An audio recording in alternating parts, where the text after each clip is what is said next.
Welcome to our show. Come out, step into the light. I'm Mingtuan. And I'm Alushka. Do you see it is so hot? Like right here. Right here. I don't feel hot. I think there's something going on in your mind at the moment. Yeah, because our guest today is a guy that really hot. That's why. Ooh. Well, can we bring our guest out? Welcome our guest today. Hi. Can you introduce something about yourself? Yes, so my name is Petri and I come from Finland. Recently moved here. I'm 36 years old. Wow. Thank you for having me here. 36? 36 years old, yes. I just turned 2 weeks ago, yeah. Because you look so younger. young. Yeah. Like in your 20s younger. Oh, really? Well, thank you. I want to know what skin products do you use? I'll give you my doctor's number later. Like, how long have you been here in Vietnam? It's been like almost exactly a month now, yeah. Why did you come to Vietnam? Well, it was actually very sudden and not planned at all. Last spring, my former employer, he has a company here. Oh. And he just texted me like, we might need someone like you here. We're making the Vietnamese branch bigger and we need someone who can also talk to the Finnish people and everything. So I was like, Vietnam, really? I had no idea about the place. I've never been here before, but it sounded like such an adventure. So I just wanted to take the chance and here I am. I really like your accent. Oh, thank you. Have you heard the Finnish accent before? No. But I can see that you like all the things about him. That's not me, that's you! You! You just said that he's hot! He was floating! Oh, I'm so flattered. Thank you. What kind of business are you doing in Vietnam? Well, the company I'm working for is a Finnish company to do with consulting, mostly like chemical consulting, doing like export and import. I'm there for administrative work mostly, yeah. So it's exciting and very international, so yeah. Does that mean you're gonna be living here for a long time? I think so, yeah. There's no plan like for how long, so I'm hoping for a long time because I really like it so far and yeah, no plans yet, so I think I'm gonna be here for a while. So you stay here for 1 month? Yes. What have you experienced here? Well, I feel like I haven't really seen a lot yet. I've only been to Saigon so far and working a lot because I'm getting used to my new job. And it's such a big place, even just the city. So there's so much to explore, but yeah. District 1, I live in District 2, so I kind of go between those. But I think there's so much more to see. I'm very excited. So, did you make friends with some guy in Ho Chi Minh City? Yeah, actually yes, because my colleagues have been here for a little over a year, so they know some people. So I've gotten to know some local people and some other expats also, and I've made friends already, and it seems so nice, yeah. Any hot, loving friends? Well, there are some guys, yeah, definitely. The dating seems pretty vibrant, so yeah, there may be something going on, but Hey, this is exciting. yeah, a lot of options anyway. For you, yes, because you're such a handsome man. Thank you. And which thing do you like the most here? Like food or? Well, actually, food was one of the most anticipated things here when I came because I'm a foodie and I love Asian food. Vietnamese cuisine was a new thing for me. So when I came here, I was like, oh my God, the food is so good. I'm gonna stay. So that was like the number one thing, yeah. But everything else also. Which kind of food do you like pho or cơm tấm? For example, yes. Yeah, I love pho. I usually eat it for like lunch or something. That's one of the best things here. But anything, we just go into like a Vietnamese restaurant and we order the table full. I don't even know what I'm eating half the time. I'm just like, this is so good. Bring me more. So get back to your childhood. When you realize that you are different from the other boys? I think as long as I can remember, I've kind of knew that there's something different, but it's hard to put into words. You don't know the terms, you don't actually even know what it is when you're very young. So I think around when I went to school, like maybe 7, 8 years old, I started to maybe realize something. The boyish stuff seemed to be like hard for me, sports and being like very macho and stuff like that. It's like, no, let's play here with the girls. I think that sometimes it's easier to identify when you feel a bit different and you feel like, okay, this is what the girls are doing. It somehow feels more natural to me, even though I know I'm a boy and that's who I am. But yeah, I think in elementary school I started to feel different, yeah. Did it give you any difficulties? Yeah. Not at first. I think my childhood was very happy. I think it was more when I was in junior high and I started to realize more, like maybe I'm gay or I knew these things out there that some people feel attracted to the same sex and then you're like, no, I don't want to be, and then you all have all these feelings. I think at the time it started to be more difficult because you can see that people are more prejudiced and the other kids can be very mean and there's some bullying, so There were like inner battles happening inside of you. Yes, and it's not helping when you see that it's not okay for like the other kids, and there was some bullying. I'm from a small town, so when I was younger I think it was like we were much more on the spotlight then and much more bullying in that sense, and there wasn't anyone saying that this is okay and you might be like this, and yeah, I really struggled with that when I was younger. Yes. Did your mom and dad see something different about you?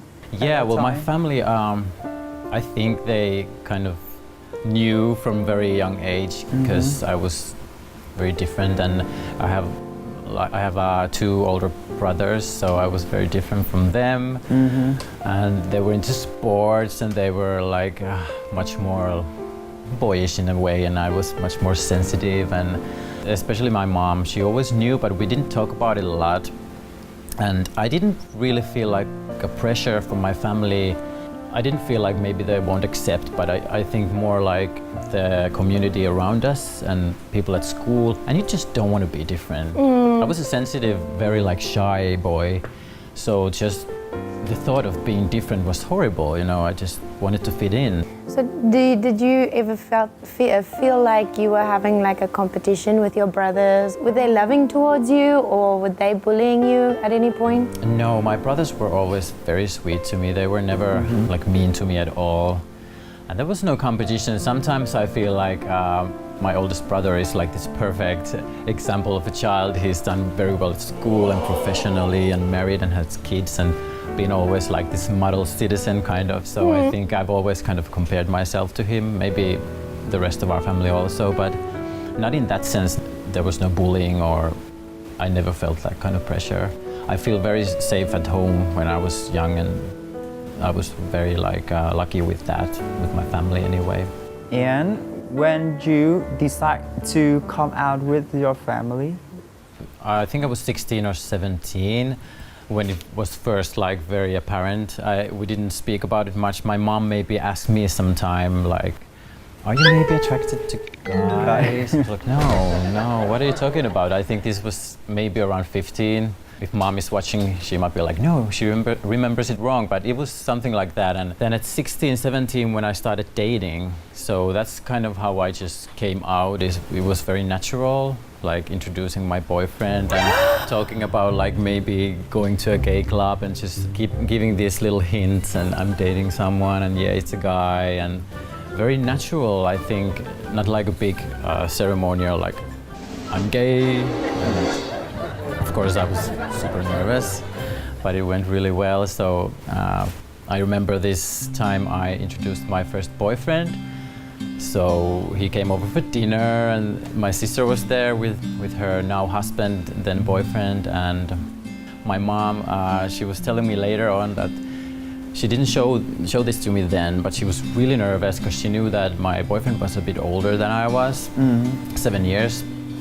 And she had this image in her head like of this big hairy daddy with leather and stuff like that, because especially at that time she didn't really have that good of an image from the media or anywhere. The representation isn't that good, so that's her fear. And then my boyfriend was very normal, looked kind of similar to my age and very nice, like this good boy. I thought she was just like, yes. Thank God he's not a drag queen. yeah, we had a good dinner and everything went fine and very natural. So when it comes to family, I was very lucky, yeah. And the love between you and said boyfriend, did it last over the years? It lasted for a few years, yeah. I moved out of my parents' place to live with him also. So it was very good and actually helped me a lot because when I was younger, going back to like my early teens and when I was still struggling with my sexuality, even though I had it very good, I kind of struggled with my mental health because of that. So I got depressed and my school was going like not very good. I had panic attacks and everything and my mom didn't know what was going on. My family was like, what's going on? And I think this is where it came from, just from like feeling outside. And sometimes I even feel ashamed of it because I know that some people have it like much, much harder than me. You feel ashamed about having anxiety about it and depressed about it when I was younger. But then again, now I look at this young boy that I was like, sure, it's of course okay to feel not good about these things. So when I met my first boyfriend, I thought that helped me a lot. So I just kind of found myself and found the gay community at the same time and I was like, yes, I have a boyfriend, he has a car and he's picking me up with his nice car and we're going somewhere and I felt like such a grown up and just all the bullies back at my school and got your confidence back and a safe zone. Safe zone for you to be yourself. Yeah. So you asking this question? You? No, your turn. Why? Your turn. Why my turn? 1, 2, 3.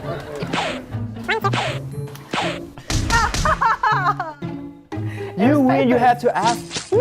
You win. You have to ask because you win. You always win.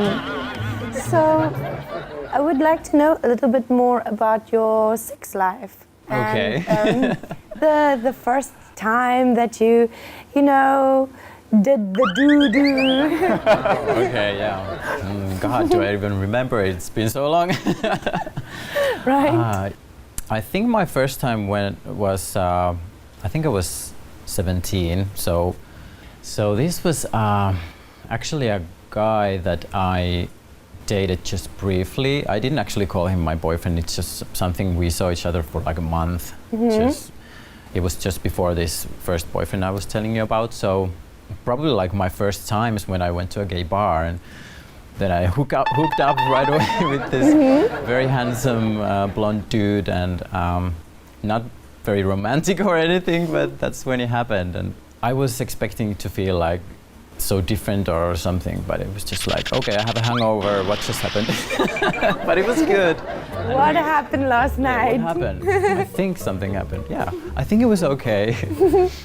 So you don't really remember the first experience, but after that, with your boyfriend, it was more loving kind of thing, yeah? Yes, maybe that's what I think when I think about like my first sexual encounter or like my experience. It goes back to my first boyfriend, of course, and that was like very good and nice and where I kind of found myself like sexually, because you can be very nervous when you do it like the first times and it's like, oh, gay sex, so frightening. What's going to on? do, right? Can I read up somewhere? I don't think there was Google at the time. Oh, why you have to read when you can watch movie? Yeah. Look at the expert here, right? I'm sure I did. You're wasting your time. Yeah, I'm sure I did that. Yeah, it's true. But is that really always the best version of sex? Though? I don't know. So, your first boyfriend, was he like your ultimate love story? It's hard for me to think about that, or like I've never thought about it like that, because yeah, that's one of the most important ones for sure. But I think later on, it was actually just a few years ago, I think that was like, until now, the love of my life, which was it had started from a holiday, like a romance. Oh, yeah. Holiday romance? Yeah, this very handsome young Greek guy when I was in Greece. with my mom. We were on holiday and it was like lovely and everything, and then I was single. I was like very curious. I have to open Tinder and just look at the apps a little bit. Maybe there's something. And then I met this guy and we started to talk, and I was like, I'm stuck here with my mom. Or not stuck, we had a lovely time, but you know, if you're with your mom, it's not the first thing you do is go on dates or anything. So it was like, after a few days, like, Mom, so, okay, there's this guy I've been like talking to on Tinder and I really want to meet him. Do you think it's okay if I go and have a date? Because I felt really bad about like leaving her all alone. And like, she said, okay, sure. I know she was a bit like worried, because she can be sometimes like very like, oh, we're in a weird country and a new place, and where is he? And I felt like such a little kid. I was texting her all the time like, okay, I'm fine, maybe in an hour or maybe an hour more and I'm still alive. And Oh, such a sweet guy. yes, we had such a nice date and it was just perfect.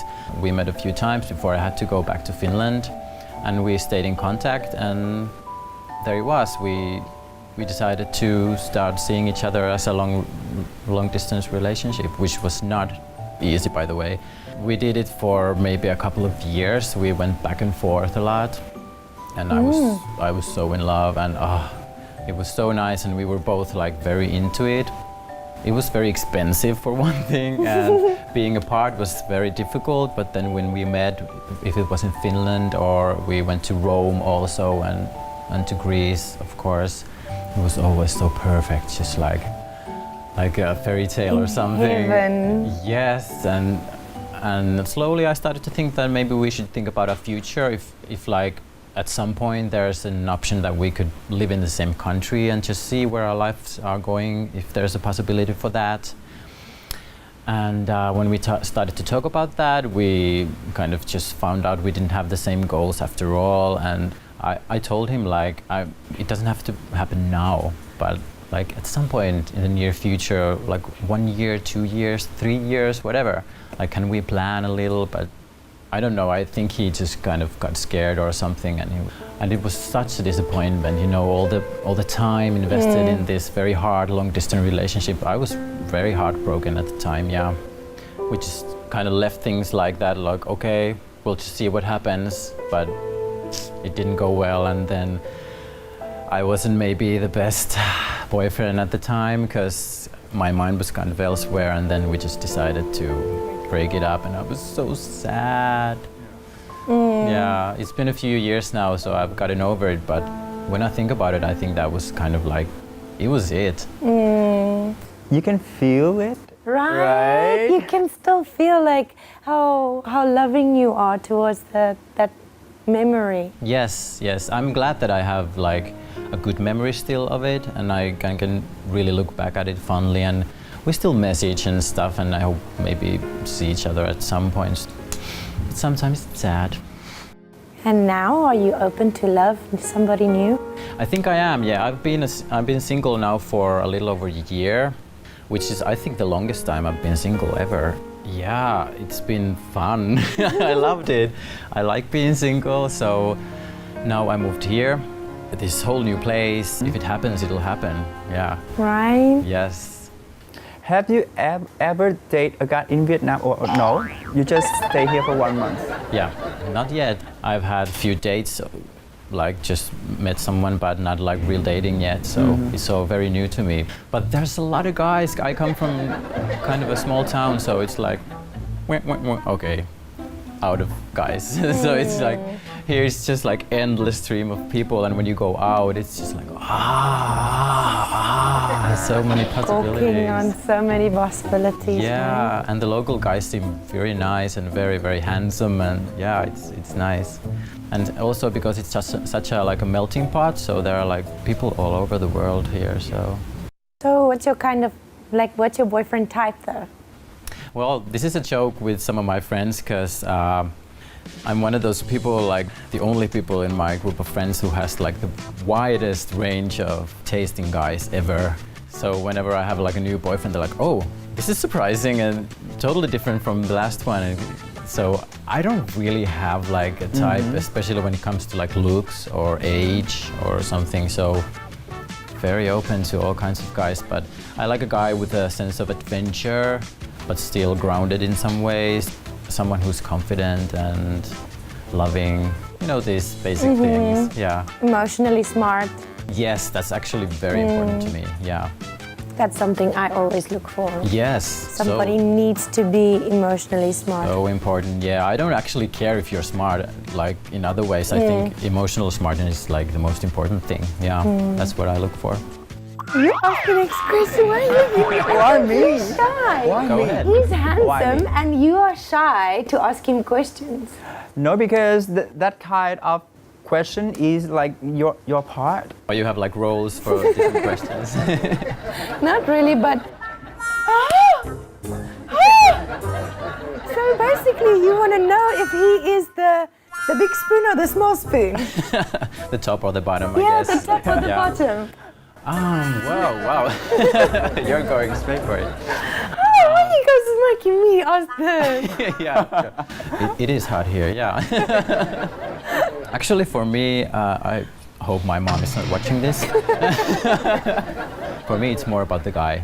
And it changes like every time, so I don't know.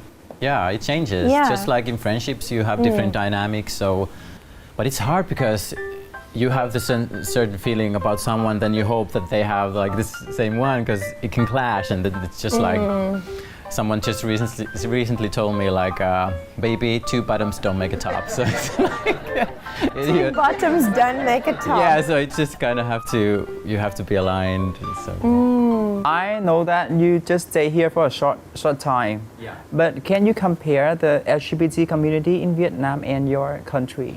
Of course, I haven't seen much, but here it seems, it seems like relatively small for the size of the city, but it's very alive and it's very fun. For my hometown back in Finland, it's like almost non-existent because it's so small. We usually go to Helsinki, which is the capital, and not too far away from where I used to live. So that has a little bit of a bigger scene.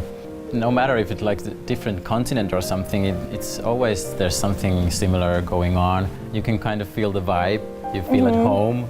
So of course there are differences with this, but when I went to the bar, went to a bar here the first time and I met some guys, I'm like, yeah, this is like familiar territory, yes, very nice. So what is your plan in the near future in Vietnam? I have no plans to like leave anytime soon, so yeah, I just want to get to know the place, want to get to know the language, get to know the people, maybe meet some guys, date some more. And also because now I'm in Asia, I want to travel and see the places that are near here because that's new for me and such a good opportunity. Also just to go and see the LGBT community in other countries near here. So do you have any message to share with the LGBT community? For me, like we were talking about community and also family, which is very important to me. If some young kid is feeling alone or like an outcast, and if you have trouble with your family, I think there can always be like a chosen family for you, and you can find a community and you can find the people, you can find the safety in other people. For me, I was lucky it was my family, and I've kind of extended my family to people in the LGBT community too. But yeah, that's my message to everyone, like find your family, and that's where your strength is. Find your family, find your support, right? Yes, indeed. So, before we end the show, I need to give you something special from me and Tuan. Oh really? Oh, thank you. Thanks, that's so nice. Thank you so much for being on our show today. Thank you for having me, it was a pleasure.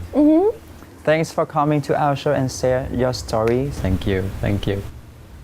Check out our show on YouTube channel MCV Media and Come Out LGBT Vietnam. Don't forget to like and subscribe our YouTube channels for more awesome videos. Now we have to say goodbye and see you later.